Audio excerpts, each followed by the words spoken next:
Welcome to our channel HASHMICLINICS.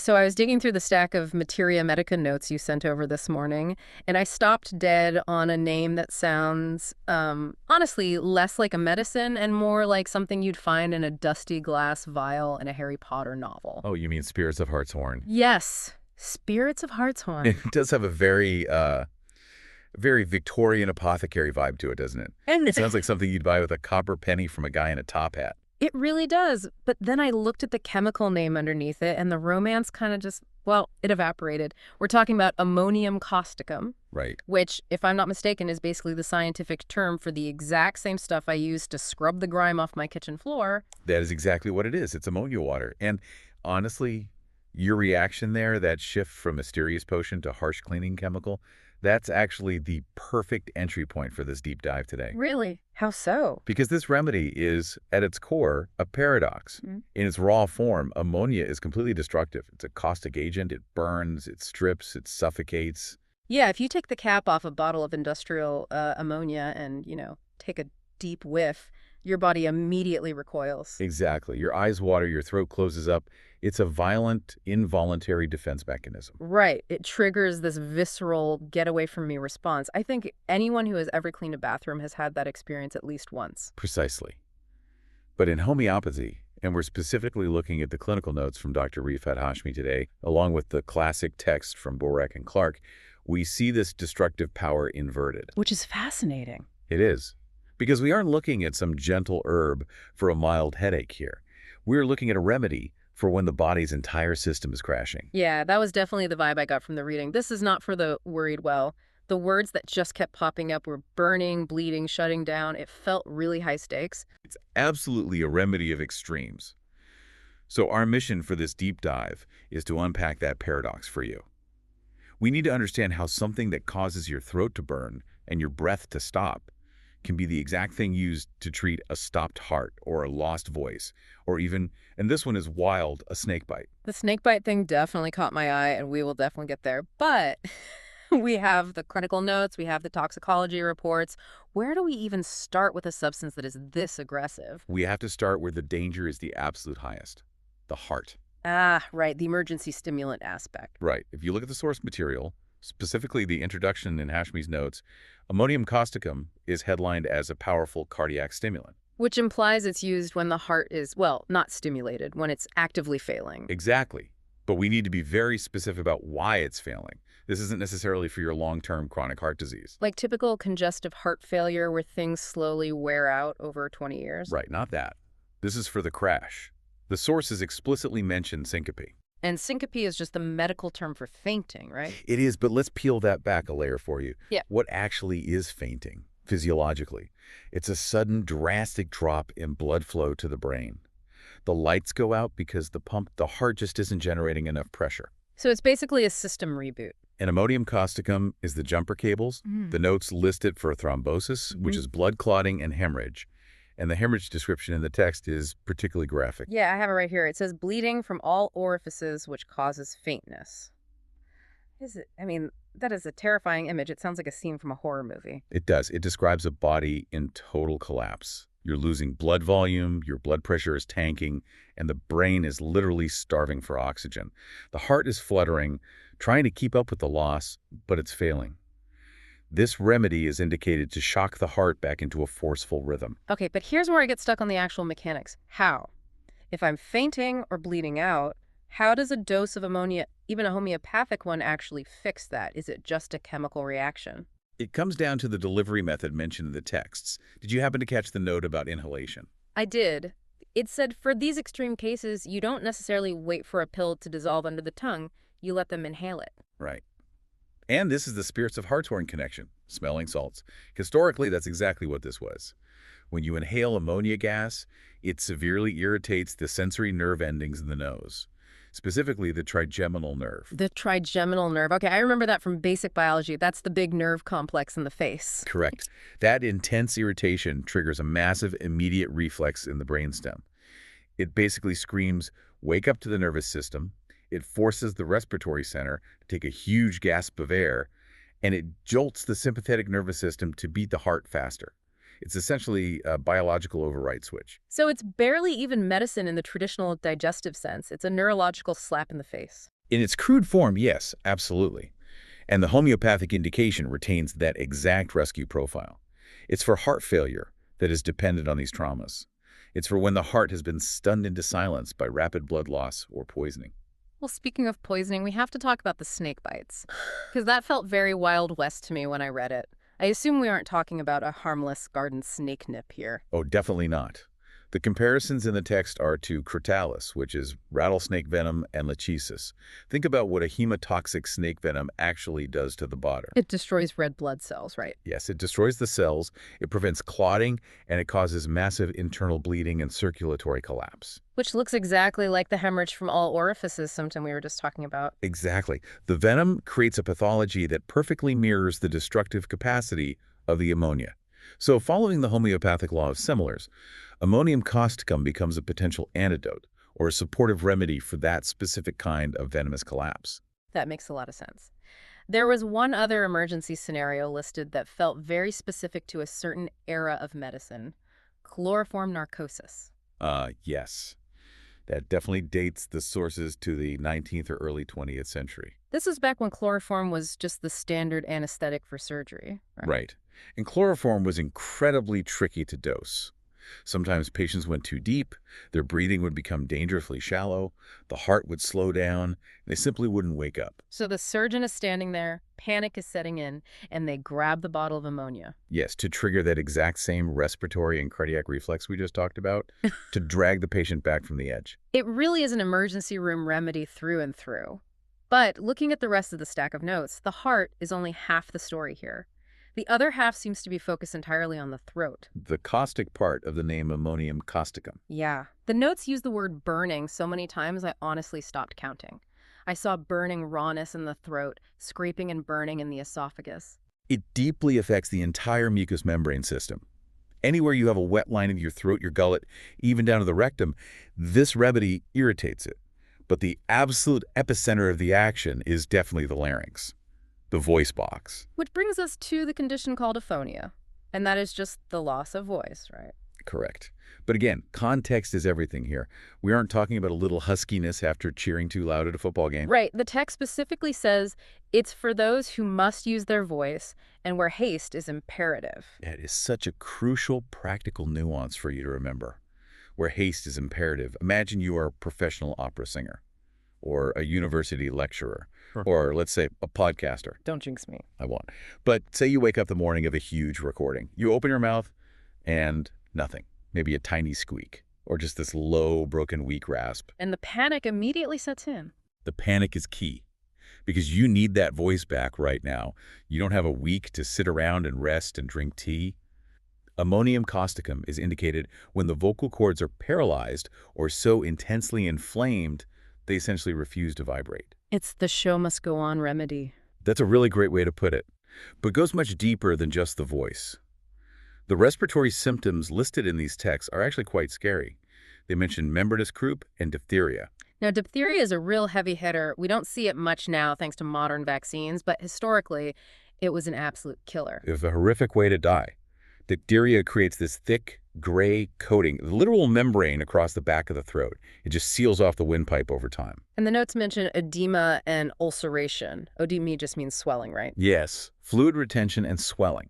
So imagine your throat is completely raw, it's covered in painful ulcers, it's burning like fire, and the tissues are swelling up, making the airway smaller and smaller with every passing minute. That leads directly to this terrifying symptom the notes describe as spasm of the glottis with suffocation. And the phrase that really stuck with me in that section was patient gasps for breath. That word gasp is doing a lot of heavy lifting there. It implies a desperate struggle. This isn't just a mild shortness of breath. This is pure air hunger. The passage is blocked, either by the swelling or the muscular spasm, and the person is fighting for every single lungful of air. There's even a note that says pain in esophagus on breathing deeply. So the very act of trying to survive, just taking a deep breath, actually hurts you. It's a completely vicious cycle. And visually, if you looked inside this patient's mouth, the texts are very graphic about what you'd find. Yeah, uvula covered with white mucus, white patches on the tongue. It looks destroyed. Raw, red, swollen, with these distinct patches of dead or dying tissue. This is actually where I want to pause and pivot to the why of it all. We've talked about the heart crashing, and we've talked about the throat swelling up. But why ammonium causticum? How did the early homeopaths figure out that this specific chemical matches that specific nightmare scenario? Well, usually in homeopathy, they do what are called provings, where healthy volunteers take very small doses to see what symptoms develop. But for highly caustic, dangerous substances like this one, they often relied heavily on toxicology reports, real-life accidents. And there is a very specific story in the source material about a poisoning case. It reads exactly like a cautionary tale. It really does. It's a documented case where a man accidentally took a mouthful of household ammonia. I can't even imagine. The immediate reaction must have been excruciating. Instant devastation.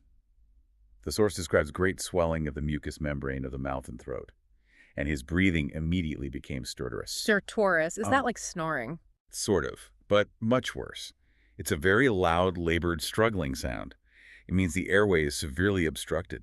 He was physically struggling to pull air past the massive burns in his throat. And what happened to his voice? It became muffled and husky, almost completely gone. And as the poisoning progressed, and this is the really gruesome part, he developed a violent cough with blood-stained expectoration. He was literally coughing up blood. The ammonia was eating away the lining of his respiratory tract. But here is the truly fascinating part for the clinician. The damage didn't just stop at the throat. It went systemic. It hit his kidneys. I saw that note. It said his urine contained albumin and hyaline casts. Now, I know albumin is just protein, but what are hyaline casts? Hyaline casts are these tiny, microscopic, tube-shaped structures that form inside the kidney when it's failing. You should absolutely never see them in healthy urine. It means the kidney's intricate filtration tubes are literally breaking down and shedding into the urine. Okay, so let's connect the dots here. This poor man drinks ammonia by accident. He gets the massive swelling, the gasping breath, the lost voice, the bleeding, and finally, total kidney failure. And therefore, under the law of similars, ammonium causticum is the exact remedy for a patient who naturally presents with swelling, gasping breath, a lost voice, bleeding, and kidney stress. It's a perfect mirror image. The poison itself creates the map for the cure. Exactly. And you don't even need to believe in the underlying philosophy to see the pattern at work. It's purely empirical. The substance creates a very specific type of wreckage in a healthy body, so it is used to treat that exact same wreckage when it appears naturally in disease. Okay, so we've covered the physical wreckage pretty thoroughly. But a deep dive isn't complete without looking at the person inside that body. What happens to the mind when the body is in this extreme state? Well, think about it. If you felt like you were suffocating and your heart was stopping, how would you feel? I'd be absolutely terrified. And that is exactly the psychological profile. The text highlights timidity and a great tendency to take fright. They're incredibly jumpy, constantly on edge. There's also the phrase great anguish. Anguish is a heavy word. It's far more than just worry or anxiety. It suggests a deep, visceral suffering. But there's a really interesting neurological quirk mentioned in the mental symptoms, too. The source says the patient makes mistakes in talking. I found that fascinating. Because physically, they might have aphonia, no voice at all, but even mentally, their ability to form language is stumbling. It suggests the breakdown isn't just localized in the vocal cords, it's central. The brain is glitching. Whether it's from the lack of oxygen or the toxicity building up, they simply can't get the message out. It really connects back to that profound restlessness. The text says great excitement in the evening. Right. Just when the body should naturally be winding down and resting, their nervous system is ramping up. They just can't settle. Now, I want to ask about the modalities, the things that make the symptoms better or worse. Because reading this section, I honestly felt like the remedy was playing a cruel joke on the patient. You're referring to the eating and drinking modalities. Yes. The symptoms are worse after eating, and they're worse after drinking. But the text also lists intense thirst. It is a totally cruel irony. Think about the physical state. Your throat is raw and burning. You are severely dehydrated. Every single cell in your body is screaming for cold water. So you take a drink. And the very moment the liquid hits your stomach, the symptoms flare up dramatically. Or worse, the stomach just rejects it entirely. The text clearly mentions violent ejection of stomach contents. So you're trapped, you're burning with thirst, but drinking water makes you vomit. That adds a whole new layer to that anguish we just talked about. It paints a picture of a patient who is truly at the end of their rope. They're exhausted, they're in intense pain, and their most basic biological needs, like just drinking water, are being denied by their own body. Speaking of exhaustion, that was another major theme throughout the notes. Excessive exhaustion and muscular debility. This isn't just I need a nap kind of tired. This is I can't even lift my head off the pillow, which makes perfect sense if your heart isn't pumping properly. But there's a weirdly specific symptom tucked away in the musculoskeletal section of the notes. Did you catch the exact location of the pain? I did. Muscular rheumatism of the shoulders and thighs. Shoulders and thighs. Why there specifically? Homeopathy is full of these weird, hyper-specific details. We don't always know why structurally, but clinically, it's an absolute gold mine. If you have a patient sitting in front of you with a lost voice, gasping breath, and they happen to complain that their shoulders are aching. It's like a fingerprint. Exactly. It points a big neon arrow directly at Ammonium Causticum. And briefly, what about the skin? Hot and dry. Despite the intense weakness, they aren't necessarily cold and clammy like you see in some other heart remedies. They are actively burning up. And just to hammer home the destructive theme one last time, the bleeding. Hemorrhages from mucous surfaces, nosebleeds, coughing up blood, bleeding gums. It all traces back to that ulceration. The tissues are quite literally falling apart. It's intense stuff. So let's try to pull this out of the weeds for everyone listening. We've covered a lot of ground today, from snake bites to stage fright. If you had to summarize the nucleus of this remedy, the top 5 things our listener really needs to remember, what are they? Okay, if you remember absolutely nothing else from today, remember these 5 pillars. Number 1, oedema and ulceration. The severe swelling and the raw sores in the throat. Number 2? Burning everywhere. Throat, gullet, stomach, rectum. Number 3? Hemorrhage. The blood simply doesn't clot. It flows from the mucous membranes. Number 4? Excessive exhaustion. The battery is completely dead. Total muscular debility. And number 5? Acutophonia. The sudden, terrifying loss of voice right when you need it most. That's a really solid checklist. Now, the notes also mentioned a few cousins or clinical comparisons. We talked about the snakes earlier. Yes. Crotalus, Hoarseness, and Laryngitis are major comparisons for the blood and throat issues. Also, phosphorus is a big comparison to keep in mind because it also covers burning, bleeding, and voice loss. But ammonium causticum has that specific urgent edge to it. Right. Phosphorus might be a slower, more gradual onset. Ammonium causticum is specifically for when haste is imperative. You know, as we wrap this deep dive up, I keep thinking about that plastic bottle of cleaning fluid sitting under my kitchen sink. It's just wild to think about the duality of it. It really is the ultimate paradox in medicine. If you drink that bottle, it causes great anguish, gasping for breath, and it destroys your tissues. It literally burns you from the inside out. It is a substance of pure destruction in its raw form. But then you have a patient whose heart has stopped on the operating table, or a singer whose voice has vanished an hour before curtain call. And this exact same destructive fire, the spirit of hartshorn, is the very thing used to spark the system back to life. It's the paradox of potentization. The thing that burns life away is the exact thing that can burn it back in when the flame is flickering out. It's a remedy of extremes burning and reviving. And I think that is an incredibly powerful thought to leave you with. Thanks for diving deep with us today. Always a pleasure to explore the extremes of the materia medica. We'll see you next time. Keep exploring the sources. Professor Dr. Rafat Hashmi is a distinguished homeopathic physician, educator, and researcher with over 4 decades of clinical and teaching experience. He is widely respected for his deep command of materia medica, repertory, and constitutional prescribing, combined with a practical, patient-centered approach. Dr. Hashmi has dedicated his career to training generations of homeopathic doctors, blending classical principles with modern clinical insight. He is also known for his innovative work in digital homeopathy, developing educational content, clinical tools, and AI-assisted systems to enhance remedy selection and case analysis. With a strong commitment to ethical practice and lifelong learning, Professor Dr. Rafat Hashmi continues to guide, inspire, and elevate the standards of homeopathic education and patient care.